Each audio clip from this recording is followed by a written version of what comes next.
Hi guys, Brett here with the core moves. This video we're looking at hip inward rotation as part of the hip series, and this is particularly useful for people who have more of a sort of turned out leg, so that duck-footed Charlie Chaplin type of walk. If you tend to walk with your feet out or your legs sort of flop out easily, you may well be tight in inward rotation, also often connected with lower back pain. So the first one, we're going to lie on the belly, and this is just more of a stretch, but there's also a contract release component here. So first of all, lengthen the lower back, so you need to move the pubic bone forward a little. Then knees are about 90 degrees, and let the feet drop out away from each other, keeping the knees together. Slightly lift the feet toward each other to activate the hip rotator muscles.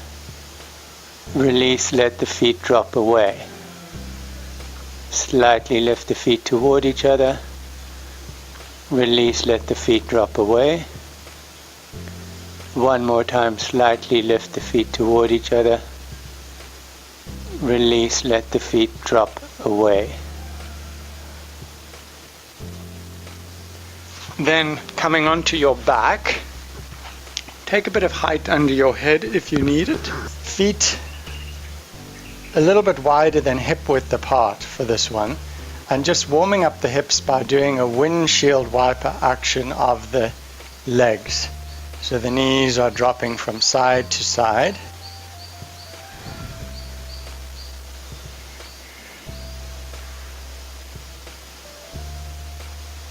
And then we're going to pause on one side. So let both knees drop to the left.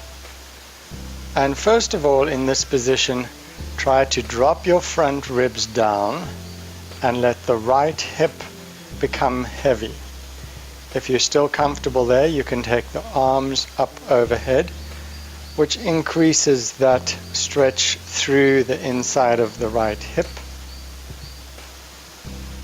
And if you're still comfortable there and there's no sensation in your right knee, you could put your left foot on top of your right knee, but don't do that if you're already feeling a lot of stretch. So front ribs in, right hip down, lengthening up into the arms, and allow the breath to flow into the belly. So you can stay like that for anything from 1 to 3 minutes. Pause the video if you need longer. Come back from there. Same thing, let the knees drop side to side just to free up any tension in the hips. And then stop with both knees on the right. Lower and drop the front ribs down. Let the left hip be heavy. Take both arms overhead, lengthening out that whole left side. If you're still comfortable there and there's no discomfort in your left knee, you can put your right foot on top of your left knee. This just increases the sensation through that left hip. Let the breath flow into the belly, lengthening all the way up into that left arm. Come back from there.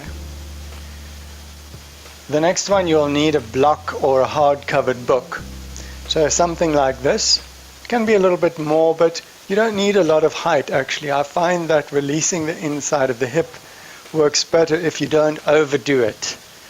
So take the block under the pelvis like this. Bring both knees in toward the chest. Extend the left leg down. You'll notice my left knee is not completely locked, so there's a little bit of space in the knee. Watch that your left thigh and knee are not dropping out like this. So the kneecap needs to face up to the ceiling. Squeeze the left buttock, release it. One more time, squeeze, release.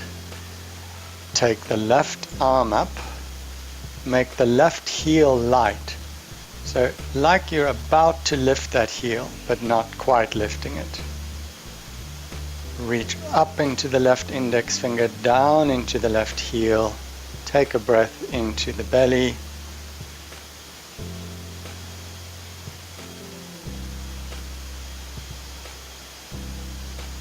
Hold both knees. Extend the right leg down.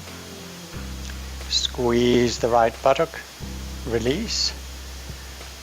Squeeze the right buttock.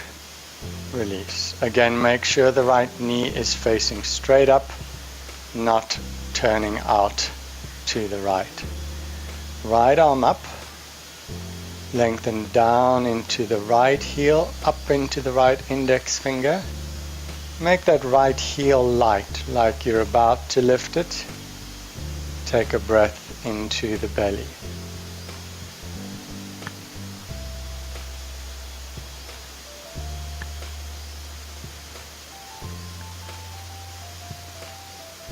Come back from there, hold both knees.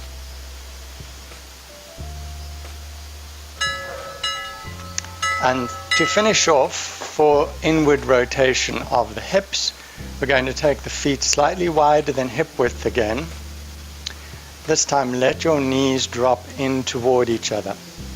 If the knees are not able to touch, take a cushion or a pillow between the knees so that the knees can lean into something.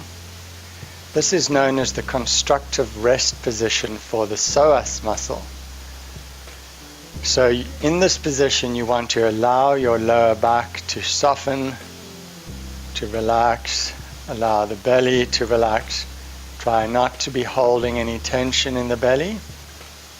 And stay like this for anything from 2 to 5 minutes or even longer. It can take a little while for the lower back to relax here. So as you're relaxing here, see if you can allow the breath to begin in the belly, so you're not holding tension in the belly as you breathe.